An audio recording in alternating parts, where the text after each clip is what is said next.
Health with vastu में आपका स्वागत है। उम्मीद है कि आप सभी आनंद से हैं। चलिए जानते हैं इस वीडियो में आज की वास्तु के हिसाब से सीढ़ियों के लिए सबसे अच्छी दिशा कौन सी होती है, सीढ़ियाँ कैसी होनी चाहिए, इनकी संख्या कितनी होनी चाहिए, क्लॉकवाइज होनी चाहिए या एंटी क्लॉकवाइज होनी चाहिए, सीढ़ियों का आखिर कंसेप्ट क्या है, ये तो जानेंगे ही। साथ में ये भी जानेंगे कि यदि सीढ़ियों के बनाने में कोई गलती हो गई हो तो उसको कैसे ठीक किया जा सकता है, इसके बारे में भी जानेंगे। और दो बातें यहाँ पे बता दें कि एक तो अगर आप चैनल में नए हैं और चैनल को आपने अब तक सब्सक्राइब नहीं किया है तो चैनल को सब्सक्राइब कर दीजिए, बेल आइकन को प्रेस कर दीजिए जिससे कि वीडियो की नोटिफिकेशन आपको सबसे पहले मिल सके। दूसरी चीज कि वीडियो को अंत तक जरूर देखिएगा जिससे कोई जरूरी चीज आपसे छूट न जाए और दोष के निराकरण में कोई बात अधूरी न रह जाए। वास्तु के हिसाब से यदि सीढ़ियाँ बनती हैं तो घर के अंदर प्रगति, रोजगार में बढ़ोतरी, लोगों को अच्छी सेहत, आर्थिक मजबूती, तनाव से दूरी और अच्छी सेहत प्राप्त होती है। और यदि सीढ़ियाँ अगर वास्तु के अनुरूप अगर नहीं बनती हैं तो इसकी उल्टी सारी चीजें होंगी आपके लिए। चलिए वीडियो में आगे बढ़ते हैं और जानते हैं कि सीढ़ियों के लिए सबसे अच्छी दिशा कौन सी होती है। वास्तु के हिसाब से भारी वस्तुओं के लिए या भारी निर्माण के लिए दक्षिण यानी कि साउथ और पश्चिम यानी कि वेस्ट, ये दो दिशाएं सबसे अच्छी मानी जाती हैं। तो सीढ़ियों के लिए भी ये दोनों दिशाएं सबसे उपयुक्त होती हैं। यदि सीढ़ियां इन दिशाओं में नहीं बनती हैं तो किन किन बातों का आपको सामना करना पड़ेगा उसके बारे में थोड़ा जानते हैं। घर में विकास बाधित होगा, आर्थिक समस्या बनी रहेगी, लोगों की सेहत पर भी बुरा असर आपको दिखेगा, कर्ज में पूरा परिवार डूबा रहेगा, चेहरे से रंगत जो है गायब हो जाएगी और तनाव जो है बराबर बना रहेगा। अब जानते हैं कि सीढ़ियों की संख्या कितनी होनी चाहिए।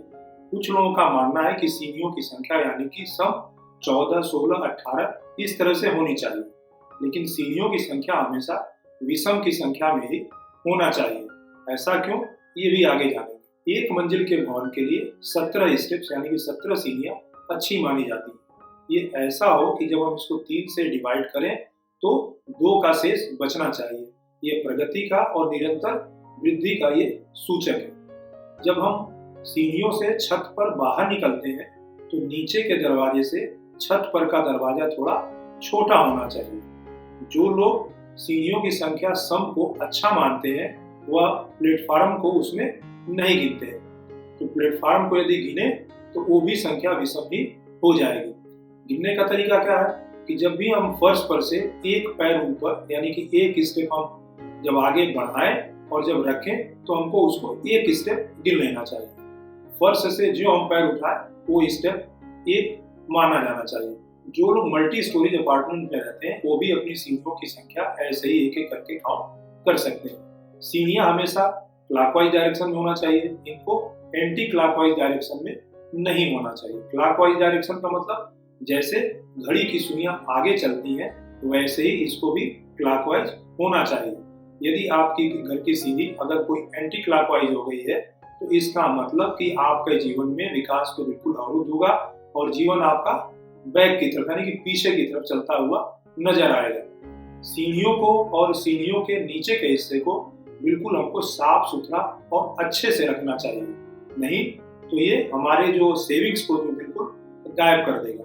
वैसे भी कहा जाता है कि माता लक्ष्मी जो है सीढ़ियों के रास्ते ही आती है और जाती है। तो आप समझ सकते हैं कि सीढ़ियों की सफाई कितनी जरूरी है।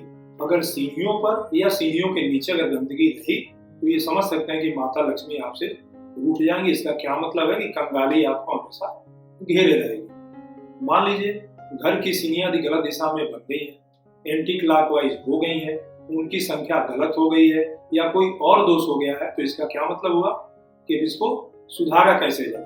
तो इसके लिए आप aqua मिरर का इस्तेमाल कर सकते हैं। इसको सीढ़ी पे ऐसे लगाना चाहिए कि चढ़ते समय और उतरते समय इसमें हमारा पूरा फेस दिखाई दे सके। हर स्टेप पे हम सीढ़ियों के हर स्टेप पे मनी प्लांट भी लगा सकते हैं, लेकिन ध्यान क्या रखना है कि इसको किसी डंडे के सहारे खड़ा करके रखना चाहिए। मनी प्लांट का जो बेल है वो जमीन पर फर्श पे बिखरा न रहे। हम पिरामिड को भी यूज कर सकते हैं और जिस दिशा में सीढ़ी है उस दिशा के लिए हम स्टेयर्स एनर्जी प्रोडक्ट्स भी लगा सकते हैं। ये जो स्टेयर्स एनर्जी प्रोडक्ट होते हैं ये हर दिशा के लिए अलग अलग होते हैं, इनका रंग भी अलग अलग होता है और ये विशेष तौर से उस दिशा के लिए ही बनाए जाते हैं, इसलिए इसका रिजल्ट हमको सबसे ज्यादा अच्छा मिलता है और वास्तु दोषों का निराकरण बहुत आसानी से और जल्दी से हो जाता है। घर में घुसते ही सीढ़ियां नहीं दिखाई देनी चाहिए, ये भी एक वास्तु दोष गंभीर प्रकृति का है, तो इसके लिए ये अच्छा नहीं माना जाता है। तो इसके लिए आप एक्वा मिरर जो अष्टकोणीय या षटकोणीय हो उसका यूज आप कर सकते हैं, इससे भी ये दोष दूर हो जाता है। तो फ्रेंड्स, ये थी जानकारी सीढ़ियों से संबंधित। कैसी लगी ये जानकारी कमेंट बॉक्स में आप जरूर बताइए। अगर पूछना चाहते हैं वो कुछ तो कमेंट बॉक्स में आप उसको लिख डालिए, समय मिलने पे हम उसकी रिप्लाई आपको जरूर करेंगे। वीडियो पसंद आया हो तो अधिक से अधिक लोगों तक इसको पहुंचाइए, जिससे कि वो लोग भी इसका लाभ ले सकें। नई वीडियो में किसी नई जानकारी के साथ आपसे फिर मिलेंगे। अपना ख्याल रखिए। ईश्वर से प्रार्थना है कि आपको और आपके परिवार को खुशहाल रखे और प्यार से बोलिए एक बार राधे राधे।